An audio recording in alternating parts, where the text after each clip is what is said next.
128차 마태복음 6장. 남들에게 보이려고 선행을 베풀어서는 안 됩니다. 그렇게 하면 하늘에 계신 아버지께 아무런 상도 받을 수 없습니다. 가난한 사람에게 자선을 베풀 때는 위선자들처럼 하지 마십시오. 위선자들은 회당과 거리에서 나팔을 불면서 자신들의 자선 행위를 크게 자랑합니다. 내가 진정으로 여러분에게 말합니다. 그런 사람들은 자기가 받을 상을 이미 다 받았습니다. 그러므로 당신이 친절을 베풀 때는 남의 눈에 띄지 않도록 하십시오. 심지어 오른손이 하는 일을 왼손조차도 모르게끔 하십시오. 그렇게 해서 당신의 자선 행위를 아무도 모르게 고이 숨겨두십시오. 그리하면 남 모르게 숨어서 모든 것을 지켜보고 계시는 여러분의 아버지께서 당신에게 다 갚아주실 것입니다. 여러분이 기도할 때는 경건한 척하는 위선자들처럼 하지 마십시오. 그들은 남들에게 보이고 싶어 큰 길이나 회당에서 기도하기를 무척 좋아합니다. 내가 진정으로 여러분에게 말합니다. 그들은 이미 자기가 받을 상을 다 받았습니다. 그러므로 당신은 혼자 골방에 들어가서 문을 닫고 아버지께 기도하십시오. 그리하면 숨어서 지켜보시는 당신의 아버지께서 다 들어주실 것입니다. 또 기도할 때는 이방 사람들처럼 빈말을 계속해서 되풀이하지 마십시오. 그들은 자꾸 되풀이해야만 기도의 응답을 받을 줄로 잘못 생각하고 있습니다. 여러분은 그들을 본받지 마십시오. 여러분의 하늘 아버지께서는 여러분이 구하기 전에 여러분에게 무엇이 필요한지 이미 다 알고 계십니다. 그러므로 여러분은 이렇게 기도하십시오.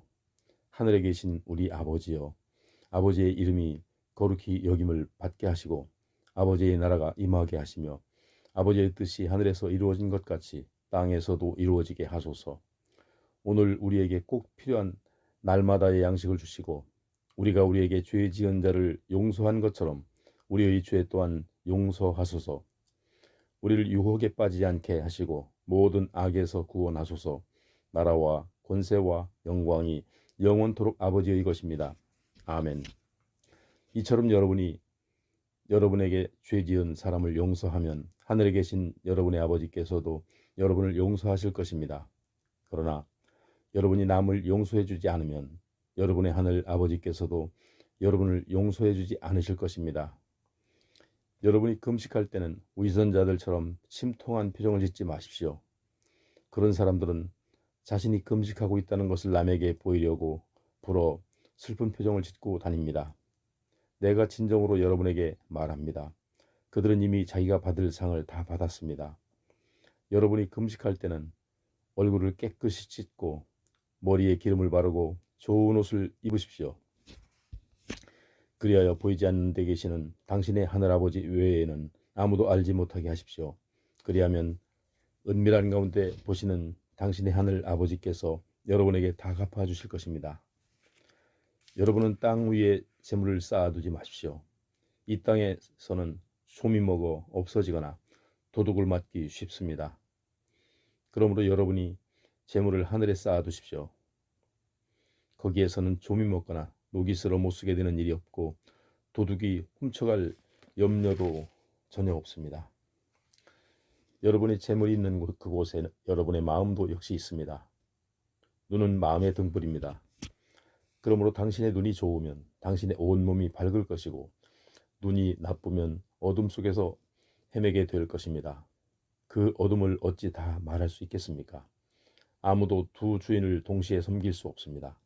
한쪽을 사랑하면 다른 한쪽을 미워하게 되고 한쪽을 소중히 여기면 다른 한쪽은 무시하게 됩니다. 이처럼 여러분은 하나님과 재물을 동시에 섬길 수 없습니다. 내가 진정으로 여러분에게 말합니다. 먹을 것, 마실 것, 입을 것에 대한 염려하지 마십시오. 생명이 음식보다 더욱 소중하지 않습니까? 몸이 옷보다 더욱 중요하지 않습니까? 눈을 들어 공중의 새들을 보십시오. 새들은 씨를 뿌리거나 거두어들이거나 양식을 곳간에 모여들이지도 않습니다. 그럴지라도 하늘에 계신 여러분의 아버지께서는 다 먹이십니다. 여러분은 새들보다 훨씬 귀한 존재들이 아닙니까? 건강하다고 해서 여러분의 목숨이 한순간인들 연장되는 법이 있단 말입니까? 여러분은 또 어찌하여 입을 것을 걱정하고 있습니까? 들의 백화파를 보십시오. 백화파는 길쌈도 하지 않고 아무런 수고도 하지 않습니다. 그러나 온갖 영화를 누린 솔로몬 왕조차도 그 꽃만큼 화려하게 차려입지 못했습니다. 믿음이 적은 자들이여, 오늘 피었다가 내일 아궁이에 던져질 들꽃조차도 하나님께서 이렇게 잘 돌보아 주시거늘 하물며 여러분이야 오죽 잘 돌보아 주시지 않겠습니까? 그러므로 먹을 것, 마실 것, 입을 것을 놓고 걱정하거나 염려하지 마십시오. 이방 사람처럼 왜 그런 것들에 여러분의 마음을 쏟습니까? 하늘에 계신 여러분의 아버지께서는 여러분에게 무엇이 필요한지 너무나도 잘 알고 계십니다. 여러분은 무엇보다 먼저 하나님의 나라와 하나님의 의를 추구하십시오. 그리하면 이 모든 것들을 여러분에게 덤으로 더해 주실 것입니다. 그러므로 여러분은 내일 일을 오늘 걱정하지 마십시오. 내일 일은 내일에 맡겨둘 것이요 오늘의 괴로움은 그날에 겪는 것으로 충분합니다. 7장. 여러분은 남을 판단하지 마십시오. 그리하면 여러분도 판단을 받지 않을 것입니다. 여러분이 남을 판단하면 여러분 또한 하나님께로부터 판단을 받을 것이고 여러분이 남을 저울질 하는 대로 여러분 또한 저울질을 당할 것입니다. 여러분은 여러분의 눈 속에 있는 들보는 보지 못하면서 어찌하여 형제의 눈 속에 있는 티를 탓합니까? 자기 눈 속에 들보는 그대로 두면서 어떻게 형제에게 내 눈 속의 티를 빼라 하고 나무랄 수 있겠습니까? 위선자여, 먼저 당신의 눈 속에 있는 들보부터 빼내시오. 그래야 당신의 눈이 잘 보여 형제의 눈 속에 있는 티를 빼줄 수 있을 것이 아니겠소? 여러분은 거룩한 것에 개에게 주지 말고 진주를 돼지에게 던지지 마십시오. 돼지는 발로 진주를 짓밟고 돌아서서 여러분을 물어뜯을지 모릅니다. 구하십시오. 그러면 받을 것입니다. 찾으십시오. 그러면 얻을 것입니다. 두드리십시오. 그러면 열릴 것입니다. 누구든지 구하면 받고 찾으면 얻고 두드리면 열릴 것입니다. 아들이 빵을 달라고 하는데 돌을 줄 아버지가 어디 있겠습니까? 아들이 생선을 달라고 하는데 뱀을 줄 아버지가 어디 있겠습니까? 아무리 악한 사람일지라도 자기 자녀에게는 좋은 것을 주려고 애쓰는데 하물며 하늘에 계신 여러분의 아버지께서 구하는 사람에게 어찌 좋은 것을 주시지 않겠습니까? 여러분은 남에게 대접받기를 바라는 대로 먼저 남을 대접하도록 하십시오. 이것이 바로 율법의 가르침이고 예언서의 본뜻입니다. 좁은 문으로 들어가십시오. 멸망으로 이끄는 길은 넓고 그 문이 커서 그리로 들어가는 사람은 아주 많습니다. 그러나 생명으로 이끄는 길은 좁고 그 문도 작아서 그곳을 찾는 사람은 아주 적습니다. 거짓 예언자들을 조심하십시오. 그들의 양의 털을 쓰고 여러분에게 웃으며 다가오지만 그 속은 굶주린 이리떼와 같아서 여러분을 찢어 삼키려고 합니다. 열매를 보고 그 나무를 알듯 그들의 행동을 보면 그들을 충분히 분간할 수 있습니다. 가시나무에서 어찌 포도를 딸 수 있겠으며 엉겅퀴에서 어찌 무화과를 딸 수 있겠습니까? 과실나무의 좋고 나쁨은 그 열매를 보면 잘 알 수 있습니다. 좋은 나무에 나쁜 열매가 맺힐 수 없고 나쁜 나무에 좋은 열매가 맺힐 수 없습니다. 먹지 못하는 나무 열매는 맺는 나무는 찍혀 불에 던져집니다. 그러므로 그 사람이 하는 행동을 보면 그가 어떤 사람인지를 알 수 있습니다.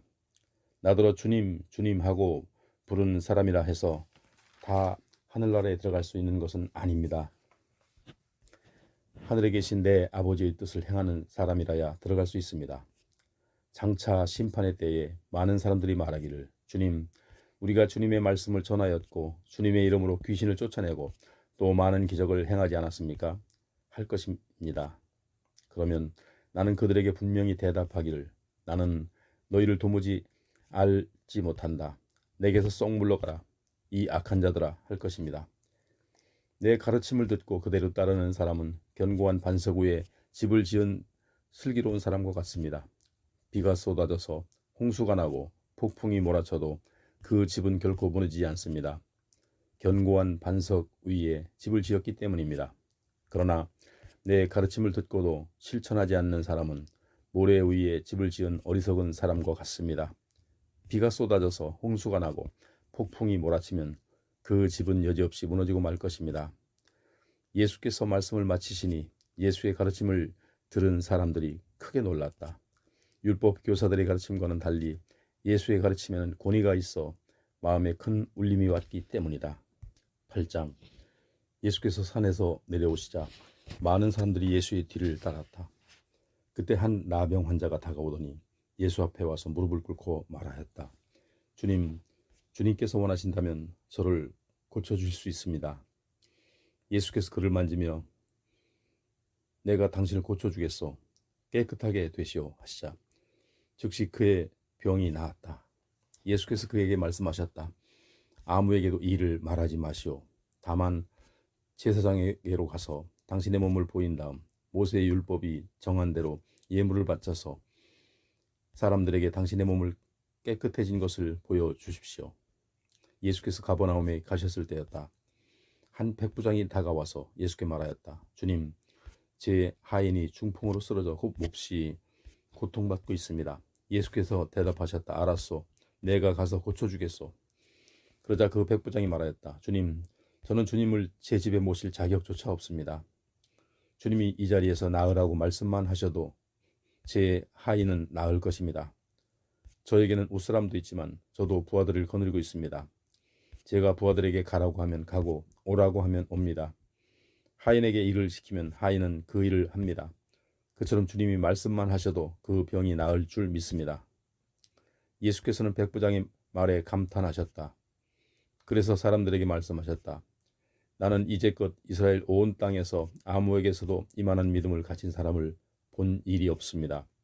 이 백부장처럼 장차 믿음이 좋은 수많은 이방 사람들이 동서남북 사방에서 모여들어 아브라함과 이삭과 야곱과 함께 하늘나라의 잔치 자리에 앉을 것입니다. 그러나 이 나라의 사람들 중에는 어두운 곳으로 쫓겨나 땅을 치며 슬피 통곡할 사람이 많을 것입니다. 그리고 나서 예수께서 백부장에게 말씀하셨다. 자, 이제 집으로 가시오. 당신의 믿음대로 될 것이오. 바로 그 시각 백부장 집에 그 하인의 병이 말끔히 나았다. 예수께서 베드로의 집에 가셨을 때였다. 그때 베드로의 장모가 열병으로 앓아누워 있었다. 예수께서 그 여자의 손을 잡으시자 즉시 열이 내렸다. 그러자 그 여자는 자리를 털고 일어나 예수님을 대접하려고 식사 준비를 하였다. 날이 저물자 사람들이 귀신 들린 사람을 예수께 많이 데려왔다. 예수께서는 말씀으로 귀신들을 다 쫓아내셨고 병자들을 고쳐주셨다. 이로써 이사야의 예언이 이루어진 셈이다. 그분은 몸소 우리의 병약함을 짊어지셨고 우리의 질병을 대신 떠맡으셨다. 많은 사람들이 주위에 몰려든 것을 보시고 예수께서 제자들에게 갈릴리 호수 건너편으로 건너가라고 지시하셨다. 그때 한 율법 교사가 예수께 말하였다. 선생님, 저는 선생님이 가시는 곳이면 어디든지 따라가겠습니다.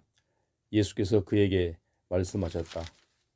여우도 굴이 있고 새들도 보금자리가 있어. 그러나 인자는 머리 둘 곳조차 없어. 또 제자들 중 한 사람이 말하였다. 선생님, 저는 아버지의 장례를 치르고 와서 선생님을 따르도록 하겠습니다. 그러자 예수께서 그에게 말씀하셨다. 죽은 사람의 장례는 죽은 사람들에게 맡기고 당신은 나를 즉시 따르시오. 예수께서 갈릴리 바다를 건너가시려고 배를 타시자 제자들도 뒤이어 배를 탔다. 그런데 갑자기 폭풍이 일더니 물결이 배보다 높이 치솟았다. 그러나 예수께서는 주무시고 계셨다. 겁먹은 제자들이 예수를 흔들어 깨우며 소리쳤다. 주님, 우리를 살려주십시오. 우리 모두가 물에 빠져 죽게 생겼습니다. 그제야 예수께서 일어나시며 말씀하셨다. 믿음이 적은 자들아, 왜 그렇게도 겁이 많으냐. 그러고는 바람과 바다를 함께 꾸짖으시자 폭풍이 그치고 사방이 고요해졌다. 제자들은 비로소 정신을 차리고 크게 놀라워했다. 도대체 이분은 누구시기에 바람과 바다까지도 이분의 말에 순종하는가. 예수께서 갈릴리 호수 건너편의 가다라 지방에 도착하셨을 때 귀신 들린 두 사람이 무덤 사이에서 나오다가 예수와 마주쳤다. 마을 사람들은 무덤에서 사는 그들이 너무나 사나워서 아무도 그 길로 지나다니지 못했다. 그런데 그들이 갑자기 예수를 향해 소리를 질렀다. 하나님의 아들이여, 우리를 어떻게 하실 작정입니까? 아직 때가 되지도 않았는데 왜 우리를 찾아와 괴롭히려 하십니까? 그때 마침 거기서 조금 떨어진 곳에 돼지떼들이 우글거리고 있었다. 귀신들은 예수께 애걸하였다. 당신이 우리를 쫓아내실 생각이라면 저 돼지떼에게로 우리가 들어갈 수 있도록 허락해 주십시오. 예수께서 들어가라 하고 허락하시자 귀신들은 그 사람들에게서 나와 돼지떼 속으로 들어갔다. 그러자 돼지떼는 비탈을 달려 내려가더니 물속에 모두 빠져 죽었다. 이 광경을 보고 돼지치던 사람들이 마을로 달려가 사람들에게 이 일을 알렸다. 그러자 마을 사람들이 예수께 달려 나오더니 예수를 보고는 자기네 마을에서 떠나달라고 간청하였다. 9장. 예수께서 배를 타고 갈릴리 바다를 건너 자기 마을 가버나움으로 돌아가셨다. 그때 사람들이 중풍병자 한 사람을 침상에 누인 채로 예수께 데려왔다.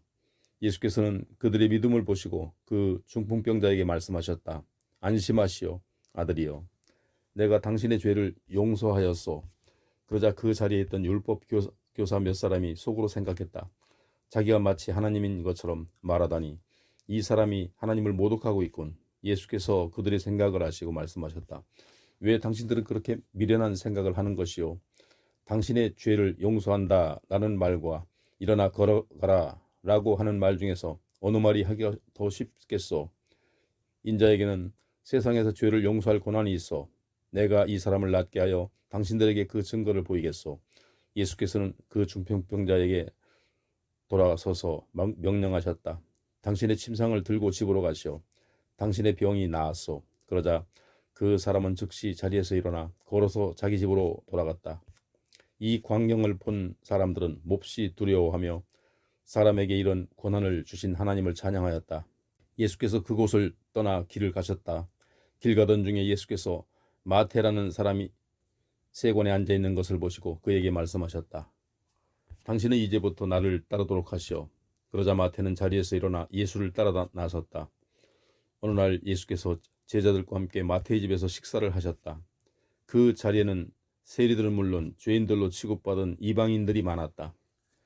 바리새파 사람들이 이 모습을 보고 예수의 제자들에게 말하였다. 왜 당신네 선생은 저런 사람들과 어울리는 거요? 예수께서 이 말을 들으시고 그들에게 대답하셨다. 건강한 사람에게는 의사가 필요하지 않지만 병든 사람에게는 의사가 절실하오. 당신들은 가서 나는 자비를 원하고 제사를 원치 않는다 라는 말씀이 무슨 뜻인지 배우시오. 그렇소. 나는 의인을 부르러 온 것이 아니라 죄인을 부르러 왔소. 하루는 세례 요한의 제자들이 예수께 와서 물었다. 왜 선생님의 제자들은 우리들이나 바리새파 사람들처럼 금식을 하지 않는 것입니까? 예수께서 되물으셨다. 결혼식은 신랑의 친구들이 신랑과 함께 있으면서 어찌 슬퍼할 수 있겠소? 하지만 이제 곧 신랑을 빼앗길 날이 올 것인데 그때가 되면 그들도 금식할 것이요. 낡은 옷에다 새 천조각을 대고 깁는 사람이 어디 있겠소? 그렇게 하면 새 천조각이 낡은 옷을 당겨서 그 옷을 더욱 심하게 찢어지게 될 것이요. 또 낡은 가죽 부대에 새 포도주를 담는 사람이 어디 있겠소? 그렇게 하면 그 낡은 가죽 부대가 터져서 포도주가 쏟아지게 되고 그 부대도 버리게 되오. 새 포도주는 새 부대에 담아야 하오. 그래야 둘 다 보존될 수 있어. 예수께서 이 말씀을 하고 계실 때 한 회당장이 와서 예수께 절하며 말하였다. 제 어린 딸이 방금 죽었습니다. 그러자 선생님이 저희 집에 오셔서 제 딸에게 손만 얹어주신다면 딸은 다시 살아날 것입니다. 예수께서 일어나 그 회당장을 따라 가시자 제자들도 함께 뒤따랐다. 마침 그때 12해 동안이나 하열로 고생하던 한 여자가 예수의 뒤를 따라오더니 슬그머니 예수의 옷자락을 만졌다. 그 여자는 예수의 옷자락만 만져도 자기 병이 나을 거라고 생각했던 것이다. 예수께서 돌아서서 그 여자를 보시고 말씀하셨다. 딸이여, 안심하시오. 당신의 믿음이 당신을 낫게 하였소. 그러자 즉시 그 여자의 병이 나았다. 예수께서 회당장의 집에 닿으니 사람들이 피리를 부는 사람들과 함께 떠들썩하게 고걸하고 있었다. 예수께서 그들에게 말씀하셨다. 다들 물러가십시오. 그 아이는 죽은 것이 아니라 단지 자고 있을 뿐입니다. 하지만 모두들 예수를 비웃으며 코웃음을 쳤다. 사람들이 모두 밖으로 나가자 예수께서는 방으로 들어가 누워있는 소녀의 손을 잡으셨다. 그러자 그 소녀는 즉시 자리에서 일어났다. 이 소문이 그 지역 온 사방으로 두루 퍼졌다. 예수께서 그곳을 떠나 길을 가시는데 눈이 먼 두 사람이 뒤따라오면서 큰 소리로 외쳤다. 오, 다윗의 자손이여, 우리를 불쌍히 보시고 자비를 베풀어 주십시오. 예수께서 어떤 집으로 들어가시자 그들도 뒤따라 들어갔다. 예수께서 그들에게 물으셨다. 내가 당신들의 눈을 뜨게 해줄 수 있다고 믿소? 맹인들이 대답했다. 예, 주님, 우리가 믿습니다. 예수께서 그들의 눈을 만지시며 말씀하셨다. 당신들의 믿음대로 될 것이요. 그러자 그들의 눈이 즉시 밝아졌다. 예수께서는 이 일을 아무에게도 말하지 말라고 그들에게 당부하셨다. 그러나 그들은 예수에 대한 소문을 온 지방에 널리 퍼뜨렸다. 그들이 떠난 뒤 사람들이 귀신 들려 벙어리가 된 한 사람을 예수께 데려왔다. 예수께서 귀신을 쫓아내시자 그 사람의 입에 열려 즉시 말을 하였다. 사람들이 놀라서 외쳤다. 이런 일은 일찍이 본 적이 없다. 그러나 바리새파 사람들이 빈정거렸다. 저 사람이 귀신을 쫓아내는 것은 귀신이 두목에게 힘을 빌려 그렇게 하는 것이다. 예수께서는 그 지역의 모든 도시와 마을을 두루 다니면서 유대인의 회당에서 가르치시고 하늘나라의 기쁜 소식을 선포하셨다. 그러면서 온갖 병에 걸려 사람들을 다 고쳐주셨다. 예수께서는 또 모여든 사람들을 보시고 늘 불쌍히 여기셨다. 그들은 마치 목자 없는 양처럼 어디로 가야 할지를 모르는 가엾은 백성들이었기 때문이었다. 그래서 예수께서 제자들에게 말씀하셨다. 추수할 것은 많은데 일꾼들은 턱없이 부족하구나. 그러니 너희는 주인에게 요청하여 추수할 일꾼들을 추수밭으로 보내달라고 하여라. 10장. 예수께서는 12 제자를 부르셨다. 그런 후 그들에게 더러운 귀신을 쫓아내는 권세와 온갖 질병 및 병약한 사람들을 고칠 수 있는 능력을 주셨다. 12 제자의 이름은 이렇다. 베드로라고도 하는 시몬 베드로의 동생 안드레, 세베대의 아들 야고보, 야고보의 동생 요한, 빌립, 바돌로메, 도마, 세리 마테, 알페오의 아들 야고보, 다데오, 가나안 사람 시몬, 그리고 예수를 팔아넘긴 가롯 유다. 예수께서 전도를 위해 12 제자를 보내시면서 이렇게 분부하셨다. 이방인이나 사마리아 사람들이 사는 곳에는 가지 말고 오직 이스라엘 집의 길 잃은 양떼에게로 가라. 가서 그들에게 하늘나라가 가까이 이르렀다고 선포하라. 또한 병자를 고쳐주고 죽은 자를 살리고 나병 환자를 깨끗하게 하고 귀신들을 쫓아내라. 너희가 거저받았으니 거저 주어라.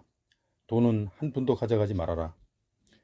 식량 자루나 여벌의 옷이나 신발이나 지팡이도 갖고 가지 말아라.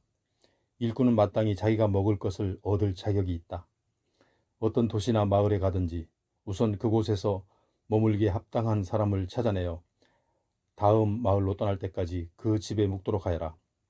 너희가 그 집에 묵게 될 때는 평안을 빌고 축복해 주어라. 그 집이 복을 받을 만하면 너희가 비는 복을 받을 것이고 그렇지 못하면 그 복이 너희에게 되돌아올 것이다. 어느 마을이나 집이든 너의 말을 받아들이지 않거든 그곳을 떠날 때 너의 발에 묻은 먼지를 탈탈 털어버려라. 내가 진정으로 말한다. 심판날에 소돔과 고모라보다 그 마을이 더 가혹한 벌을 받을 것이다. 내가 너희를 보내는 것이 양을 이리떼 가운데로 보내는 것과 같다. 그러므로 너희는 뱀같이 슬기롭게 처신하고 비둘기같이 순결하게 행동하라. 사람들은 조심하여라. 너희를 잡아 법정에서 신문하고 회당에서 매질할 사람들이 있을 것이다. 또 너희는 나 때문에 총독들과 왕들 앞에 끌려가 재판을 받게 될 것이다. 그러나 그때가 바로 세상에 나를 증거할 기회다. 너희가 잡혀갔을 때 무엇을 말하고 또 어떻게 말할까 조금도 걱정하지 말아라. 그때 너희가 해야 할 말을 알려주실 분이 계실 것이다. 그때 말하는 이는 너희가 아니라 너희 안에서 말씀하시는 하늘 아버지의 성령이시다. 형제가 형제를 거슬러 죽게 하고 아버지가 아들을 원수처럼 여기게 되고 또 자식이 제 부모를 고발하여 죽게 할 것이다. 나를 믿는다는 이유만으로 사람들이 너희를 미워할 것이다. 그러나 끝까지 참는 사람은 구원을 받을 것이다. 이 동네에서 박해하거든 저 동네로 피하라. 너희가 이스라엘의 모든 동네를 다 돌기 전에 인자가 올 것이다. 제자가 스승보다 더 높지 않고 종이 주인보다 더 높을 수 없다. 제자가 스승만큼 되고 종이 주인만큼 된다면 그것은 기쁜 일이 아니겠느냐. 사람들이 집주인인 나를 바알세불이라고 불렀으니 집사람들인 너희에게야 얼마나 더 심한 말을 하겠느냐. 그러나 너희는 너희를 위협하는 세상 사람들을 두려워하지 말라. 덮은 것들은 드러나게 마련이고 숨긴 것들은 알려지게 마련이다. 지금 내가 어두운 데서 말한 것을 너희는 밝은 데서 크게 외치고 내가 너희 귀에 대고 속삭인 말을 너희는 지붕 위에서 소리 높여 외쳐라. 몸은 죽일 수 있어도 영혼은 죽이지 못하는 사람들을 두려워하지 말라. 오직 몸과 영혼을 모두 지옥에 던져 파멸시킬 수 있는 하나님을 두려워하여라. 참새 2마리의 값이 얼마인 줄 아느냐? 겨우 한 아시리온이 아니냐?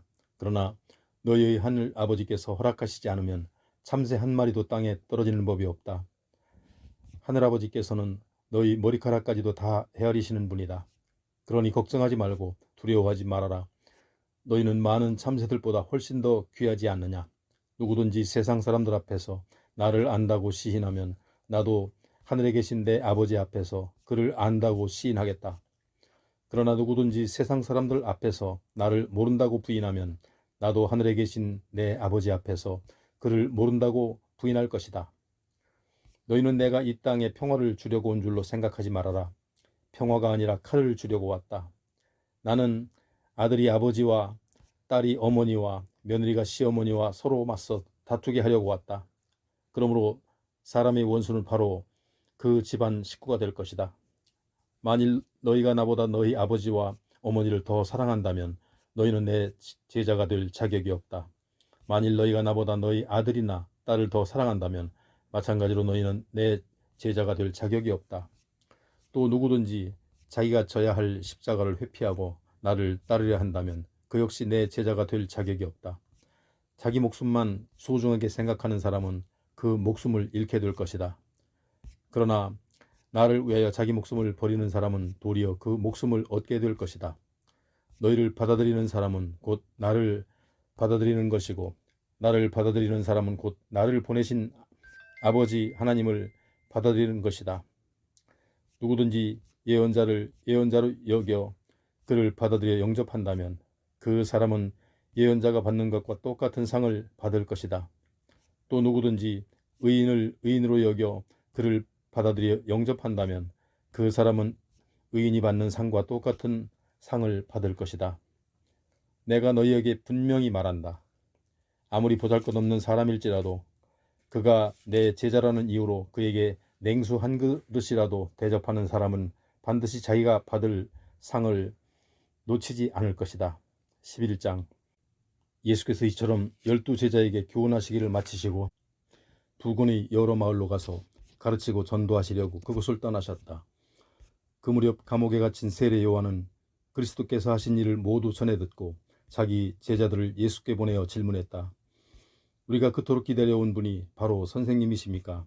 아니면 우리가 다른 분을 더 기다려야 합니까? 예수께서 그들에게 대답하셨다. 요한에게 돌아가 내가 한 일을 당신들이 본 그대로 알리시오. 맹인이 보게 되고 앉은 맹이가 걸으며 나병 환자가 깨끗해지고 귀머거리가 듣게 되고 죽은 사람이 살아나고 가난한 사람이 기쁜 소식을 듣게 된다고 말하시오. 그리고 나를 의심하지 않는 사람은 복이 있다라고 전하시오. 요한의 제자들이 돌아가자 예수께서 세례자 요한을 두고 군중에게 이렇게 말씀하셨다. 여러분은 어떤 사람을 만나려고 광야로 나갔습니까? 바람에 흔들리는 갈대 같은 사람을 만나러 간 것입니까? 아니면 왕궁에 있는 왕자처럼 화려하게 차려입은 사람을 만나러 갔습니까? 그렇지 않다면 하나님의 예언자를 만나러 갔습니까? 그렇습니다. 사실 그는 예언자보다 더 훌륭한 사람입니다. 이 사람 요한을 두고 성경은 기록하기를 보라, 내가 너보다 앞서 내 사자를 보내겠다. 그가 내 앞에서 네 길을 준비하고 닦을 것이다 했습니다. 내가 진정으로 여러분에게 말합니다. 일찍이 여자의 몸을 통해 태어난 사람들 중에 세례 요한보다 더 큰 인물은 없습니다. 그러나 하늘나라에서는 가장 작은 사람이라도 요한보다 더 큽니다. 세례 요한 때부터 지금까지 하늘나라는 계속 침략을 당하고 있습니다. 그런데 침략하는 자들이야 말로 하늘나라를 차지하게 될 것입니다. 모든 예언서와 율법이 예언하는 일은 세례 요한에게서 끝납니다. 여러분이 예언서와 율법의 참뜻을 알고자 합니까? 그렇다면 언젠가는 오리라고 예언된 엘리야가 바로 세례 요한이라는 사실을 분명히 깨달으셔야 합니다. 들을 귀가 있는 사람은 알아들으십시오. 이 세대를 무엇에 비길 수 있을까요? 그렇습니다. 이 세대는 마치 장터에서 놀이를 하는 아이들이 다른 편 아이들에게 이렇게 외치는 것과도 같습니다. 우리가 피리를 부는데도 너희들은 왜 춤추지 않느냐? 우리가 곡을 하는데도 왜 너희들은 가슴을 치며 슬퍼하지 않느냐? 세례 요한이 와서 먹지도 않고 마시지도 않자 사람들은 저 사람이 귀신 들려 미쳤다라고 말하더니 이제는 나 인자가 와서 잔치 자리에서 먹고 마시는 것을 보고는 사람들이 말하길 보라 저 사람은 마구 먹어대고 포도주 마시기를 좋아하면서 게다가 세리와 죄인들하고만 어울린다 합니다. 그러나 지혜는 그 행한 일로 옳다는 것을 스스로 입증하는 법입니다. 예수께서 자신이 기적을 가장 많이 행한 도시 사람들이 여전히 하나님을 믿지 않으므로 그들을 향해 이렇게 꾸짖으셨다. 고라시나 내가 화를 입으리라. 벳세다야 너도 화를 입으리라. 너희에게 베푼 기적들을 두로와 시돈에서 행하였더라면 그들은 벌써 굵은 베옷을 입고 새를 뒤집어 쓰고 회개했을 것이다. 내가 진정으로 너희에게 말한다. 심판 날에는 두로와 시돈이 너희보다 오히려 가벼운 벌을 받을 것이다. 그리고 너 가버나움아 네가 하늘에까지 높아질 것 같으냐? 도리어 지옥까지 떨어질 것이다. 네게 베푼 기적들을 소돔에서 베풀었더라면 그 도시는 오늘날까지 남아 있었을 것이다. 내가 진정으로 너희에게 말한다. 심판날에 너희는 소돔이 받을 벌보다 더 가혹한 벌을 받을 것이다. 그때 예수께서 이렇게 기도하셨다. 하늘과 땅의 주님이신 아버지, 하늘에서는 스스로 똑똑하다고 여기는 자들에게는 이 진리를 감추시고 도리어 순전한 어린아이들에게는 이 진리를 나타내 보이시니 감사합니다. 그렇습니다. 아버지, 이것이 아버지의 기쁘신 뜻이었습니다. 아버지께서는 모든 것을 제게 맡기셨습니다. 오직 아버지 외에는 아들을 아는 이가 없고 아들과 또 아버지를 알게 하려고 아들이 택한 사람들 외에는 아버지를 아는 이가 없습니다. 수고하고 무거운 짐진 자들아 다 내게로 오십시오. 내가 여러분을 편히 쉬게 하겠습니다. 나는 온유하고 겸손하니 누구든지 내 멍에를 메고 내게서 배우십시오. 그리하면 여러분이 마음이 참된 안식을 얻을 것입니다. 진실로 내 멍에는 편하고 내 짐은 가볍습니다.